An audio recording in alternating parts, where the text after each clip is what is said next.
I've spent a lot of time thinking about how to open this whole thing up. A segment, maybe some kind of a skit, what the theme should be, what would hit the hardest.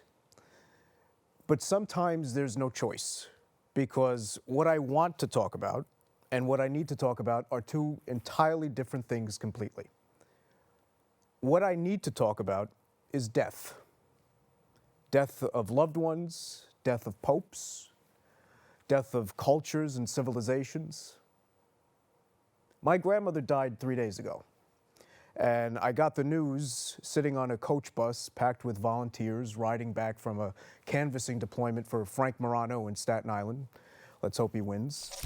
And it was supposed to be a moment of celebration, right? A huge success. And it was, until it wasn't. And suddenly, the victory felt a little bit smaller. And we're going to talk about that victory, right? Because it was an incredible success for the New York Young Republican Club, one of many.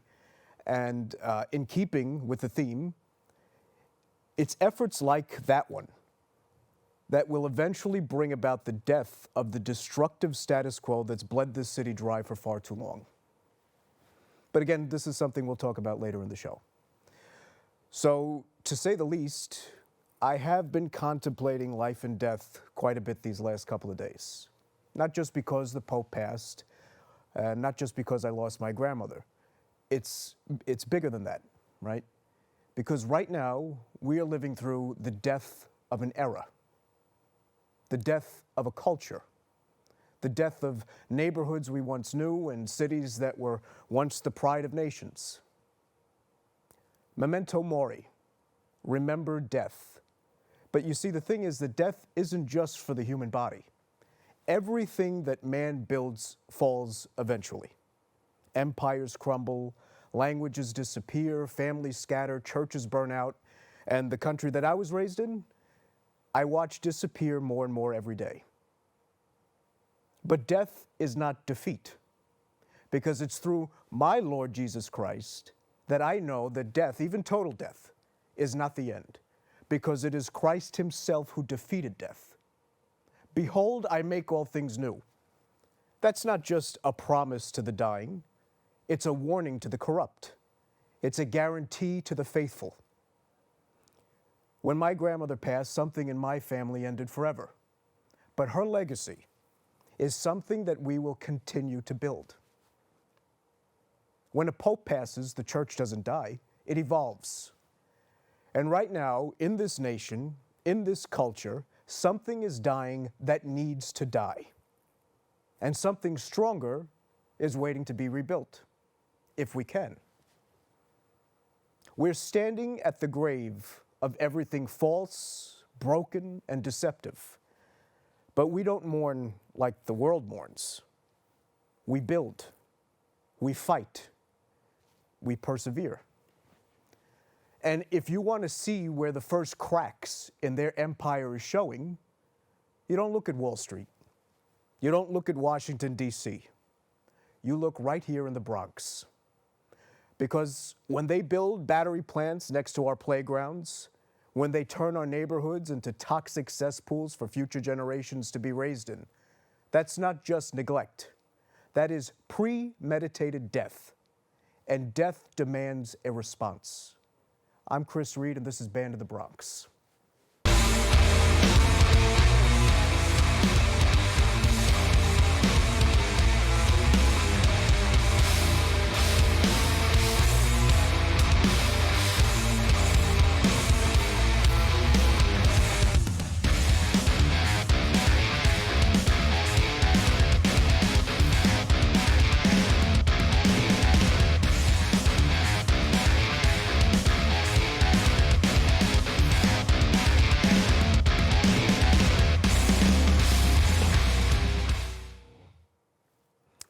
Hello, everybody. Just before I get into my spiel here, I have a few notes, things that I want to discuss. I want to introduce myself a little bit better.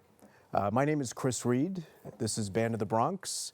I am the chairman of the New York Young Republican Club Bronx Caucus, and I was given the opportunity here by Bronx.Net to, air the grievances of the ignored side of the political spectrum here in the city. So I'm very grateful for that. And hopefully if the three people who are going to watch this can resonate, they'll appreciate it also.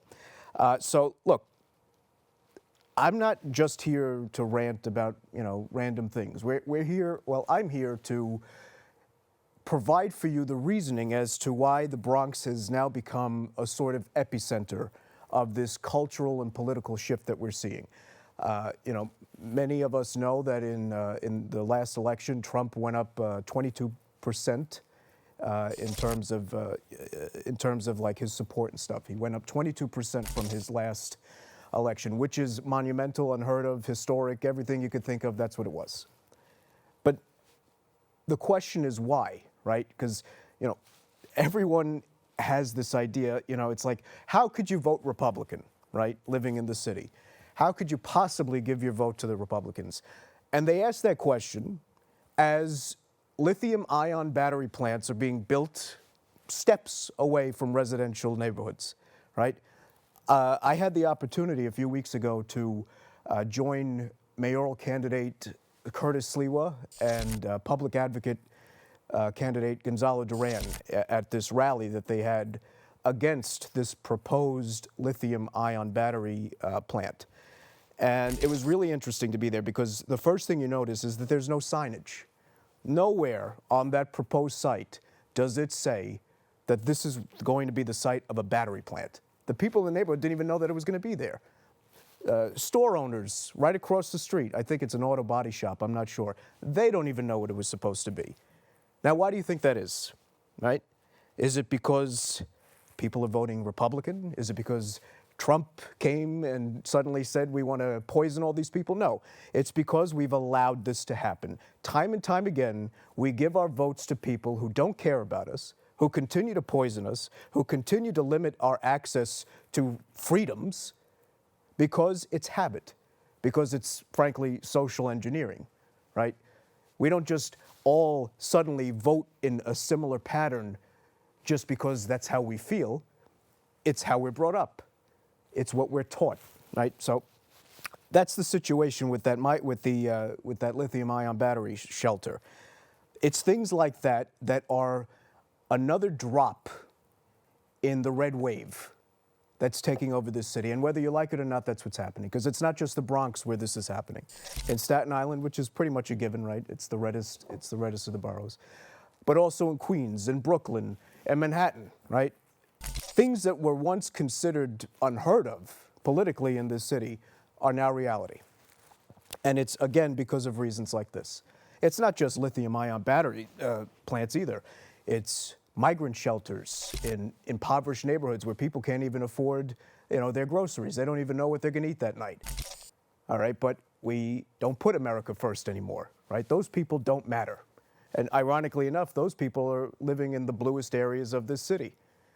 So it goes to show that there is a serious lapse in understanding that just because you give your vote to the people who tell you that they care about you doesn't mean that that's what's going to happen, because that's not what's happening. So with this lithium-ion battery thing, so Curtis Sliwa, mayoral candidate, Republican Party, let's hope he wins. We love Curtis. He gave me and my caucus the opportunity to speak there, and we did. And it wasn't just us, right? There were locals, people who live down the block, people who live across the street from this thing. And it was an opportunity to bring everyone in that community together. And yeah, sure, you could say, let's not make it political, and it's not a matter of which party you belong to, but that's bullshit. Because the party that it dominates that area, the party that dominates the areas where they're putting migrant shelters, just so happen to be Democrat. So at the end of the day, it's really hard to look at these situations and say, it's not political, it's about community, and it is. But the political aspect of it is very important. And the more we continue to pretend that that's not the case, the easier it's going to be for these people to put these things in our neighborhoods, right? Because this isn't something that they would do on Madison Avenue, right? This isn't something that they would do in Forest Hills and Queens. They wouldn't even dream about it. And in my opinion, it has a lot to do with this culture of resistance that we've lost in places like the Bronx. Personal responsibility, right? We are the ones who, when we see a crackhead taking a piss on the 6 train, we just look the other way.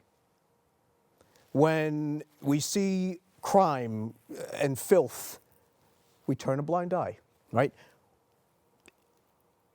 It's very easy to look at the conditions that we're living in this city and have a little bit of blame bingo, right? Whenever there's a problem, it's like, who are we going to blame this time? Is it white people? Is it men? Is it climate change? No. If you want to identify the sole reason as to why your communities are falling apart, you need look no further than a mirror, and that's myself included. If you're not going to resist against these things, if you're going to turn a blind eye when, the druggie on the train is pleasuring himself, you're to blame. There's only so many times we could point the finger before we realize that it's our responsibility to care for our own communities, right? And that's, a big reason why I consider myself a Republican, because this idea that we are all perpetual victims and every problem we'll ever face our entire lives is because either the color of our skin, who we find attractive, if you're a man or a woman, it's numbing your minds. And then we teach kids, right? I'm mixed, right? So my father was black and Dutch, my mother Italian and Puerto Rican. And I have a lot of cousins who they grow up in this sort of familial culture where they're told two contradicting things. One is that every problem they'll ever face their entire life is because of the color of their skin, or two, because of the color of their skin and because of this alleged victimization, they're entitled to things that they're not. No one's entitled to anything. I don't deserve anything. They don't deserve anything. If you want something, you have to work for it. And if you're raising children in a home where you tell them that they're victims, but at the same time tell them that they're special for some superficial reason, you are raising a generation of losers. You are raising a generation of criminals. And there is absolutely no excuse for it. Okay, because here's the thing. We are not victims. We are the reactionary force. Just like, look, Trump is a reactionary force to Obama in 2016. I guess Biden was a reactionary force. It's a pattern.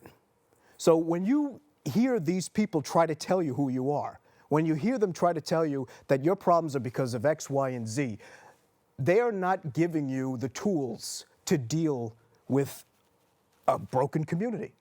All they're doing is all they're doing is perpetuating that victimhood to keep the community broken even further. And why? Because a broken community is a silent community. And a silent community is a controlled community. And that's just the way it is. They need you broken. They need you broken. And, it's so evident. You look around, you see the decay, you see the lack of maintenance happening, you see the crime getting, people turning a blind eye to it. It's just so obvious. And then when someone comes along wearing a red hat that says "Make America Great Again" on it, they're the problem, right? Naturally. Because God forbid, when there's a problem, we don't look for some external thing to blame. And, let's just take a moment to serve our corporate masters, and we'll be right back after this commercial break. Thank you.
Now, look, I could sit here for hours spewing the same right-wing talking points about personal responsibility and how we did it to ourselves, and it's true.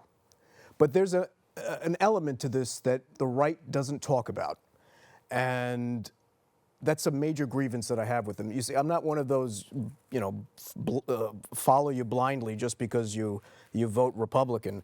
I think that's ridiculous. And the element of this whole thing is that, yes, it is our fault. Yes, we need to start to acknowledge the importance of personal responsibility. But here's what they don't discuss as often as they should, is that, yes, it is our fault. And yes, we do play a part in this. But also, the system is built that way.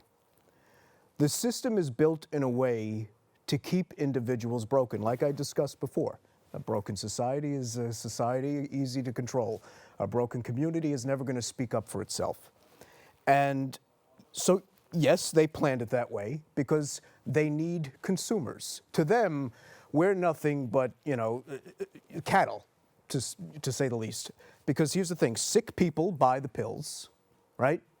And dumb people, which if you know anything about our education system right now, there's no shortage of dumb people in this country. But what do dumb people do? They buy the slogans. If you're sick, you buy the pills. If you're dumb, you buy the slogans. You become a good little soldier just like they want you to be. And that's not just the Democrat Party. But right now, especially in the Bronx, being that they've had over 60 years of control, I think it's safe to say maybe we could point the finger in that direction, right? And, there's no excuse for the fact that in a first world country, in my opinion, the greatest country to ever exist, the fact that our education levels and our test scores are as low as they are. Now, look, this is things people talk about all the time. It's nothing new. We all know this. But what you don't know is that that's intentional. It's called social engineering.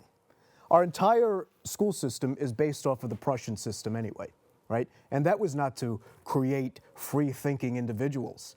That was to create soldiers who fall in line and don't ask any questions. You're smart enough to work the machines, but you're stupid enough not to ask why, right?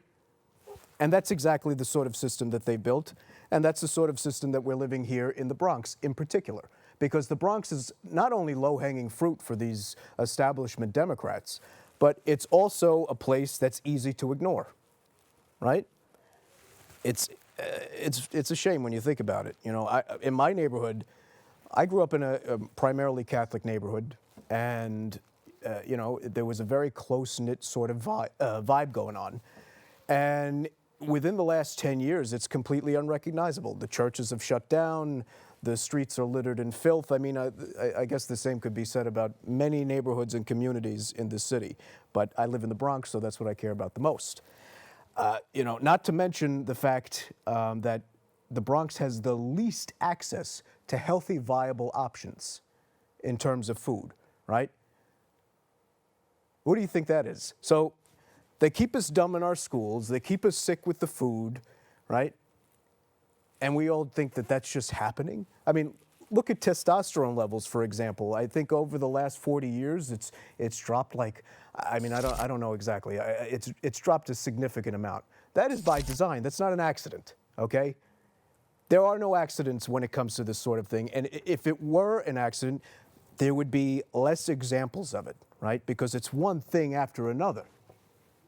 Processed food, the dependence on the pharmaceutical companies, these are, examples of dependency that's required in order to keep a society down and controlled, and we all know this. So no, it's not only that, it's a lack of personal responsibility. The system is built that way. There's no mistake make no mistake about it. That is the case, right? Now, I would think that being that we are living in 2025 and we have unlimited access to information at the tip of our fingers, we would come to that conclusion on our own. But apparently that's not what's happening. And it doesn't mean I'm special. It doesn't mean I'm so smart and I know something everyone else doesn't know. It just means I think I'm paying attention a little bit closer. And it means that I don't mind if my biases are challenged, which unfortunately is a big issue. People don't like their narratives to be challenged. They're very comfortable in them. You know, so they need you broken. You know, that's the whole spiel of it. Yes, personal responsibility, but also the system was built that way. And, you know, the fact of the matter is, something I think about a lot, is that we owe them absolutely nothing, right? The Bronx doesn't owe loyalty to some political machine that continues to destroy it. A political machine that has dominated this borough for 60 years. You owe them nothing. You don't owe them your loyalty. You sure as hell don't owe them your vote. But yet we continue to do it because we're not given the tools to think critically. We're not given the tools to contemplate what the other options are, right? I have family members, very, very liberal. And all he ever does, it's an uncle, all he ever does is talk about how crazy and dumb Trump supporters are. And I'm like, you realize I'm a Trump supporter. You're having a conversation with me. Doesn't realize it, I guess. He still maintains the assertion that Trump supporters and Republicans are just on the wrong side of history, and there's nothing anybody could do, and we just need to elect Obama as king, and we all live in this liberal paradise of rainbows and filth, right? Because as long as we get the rainbows, it doesn't matter anything else, right? You know, 60 years of domination, folks. It doesn't get any more clear than this, that it's time for a change. And in places like the Bronx, where it's been affected mostly, that change is more apparent here than ever before, right? And the thing is, it's like it's broken promise after broken promise. AOC, for example, she's aiming to become president, which is, I think, very funny, very entertaining. And I happen to know that with the last elections, she loses more and more votes. Why is that?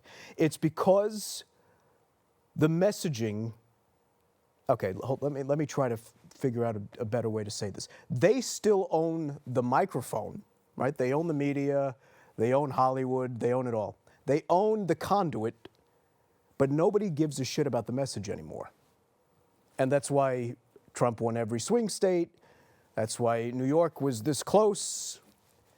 People are tired of hearing the same old message, the same old regurgitated nonsense that they like to spew, and they keep us distracted, right? You get patted on the back because of the color of your skin.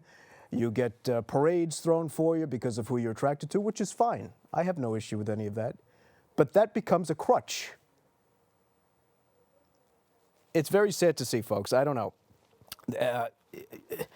Very sad to see. But here's the thing, and here's something very interesting I wrote.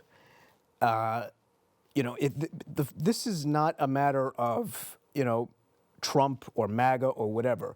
This is a matter of a required political exorcism in more ways than one, right? Because the godlessness of our society is rampant. And I guess that's something we could talk about in another show. But we are in dire need of a political exorcism. And, you know, voting red, voting Republican, it's not because we're perfect.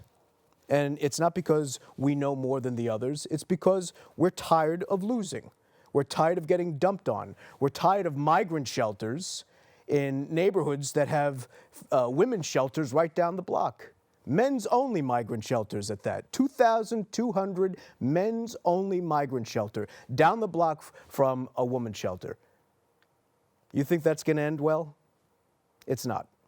If you look at the statistics of areas around the country where there are shelters, crime goes up. Now, they'll try to counter that and say, well, actually, illegal immigrants commit less crimes than natural-born citizens. That's because there are more natural-born citizens in this country than illegal immigrants. But nevertheless, when the balance is still off. Crime is a tool, folks. I mean, there's no other way to put it. They like to keep your neighborhoods dangerous. They like to keep you scared. They like to keep you dependent. They don't want you to look for something better. They don't want you saying, well, maybe I shouldn't vote for AOC, or maybe Trump says a few things that, you know, I agree with. No. You're not allowed to say that. You're banned if you say that. Banned in the Bronx, if you will. But look, it doesn't matter if you're a MAGA Republican. It doesn't matter if you're a conservative. All that matters is that you're fed up and that you could see that there's something changing, and you could see, more importantly than that, that there's something that needs to change, right? I mean, it doesn't take a brain surgeon to see that, I think. I mean, you know, here's the thing. Like, for example, I used to work for the Bronx Conservative Party. The Bronx Conservative Party is comprised almost entirely of former Democrats. Now, what does that tell you? It tells you, A, Democrats are bleeding voters, which we already knew, and B, Republicans have dropped the ball. There's no reason why a third party should be collecting all these disillusioned Democrats. So I've said it before and I'll say it again. A lot of the problems that we're having have less to do with what Democrats are doing and more to do with what Republicans are not doing. This movement that's happening here, this MAGA movement, because New York City is MAGA. Whether you like it or not, it doesn't matter. There's more of us now than ever before. In fact, there's more of us than you could ever imagine, because we have been pretty much relegated to the red-hatted stepchild, I guess you could say. And, you know, you feel very isolated unless you're around other like-minded people who feel the same way. So yes, this movement that's happening in this city, this Republican red wave revolution, it's certainly indicative of major changes that need to come. I mean, there's only so many times I could keep saying this. Stop giving people your vote just because they tell you you should. This movement is bigger than their machine. It's bigger than Republican, Democrat. It's about culture. It's about ideology. And the longer we continue to make ourselves enslaved by this system, the longer we're going to look at people who think differently than us as the enemy. And for people who talk a lot about diversity, there's not a lot of room for diversity of intellect, diversity of ideas. I'm Reid, and this is Band of the Bronx.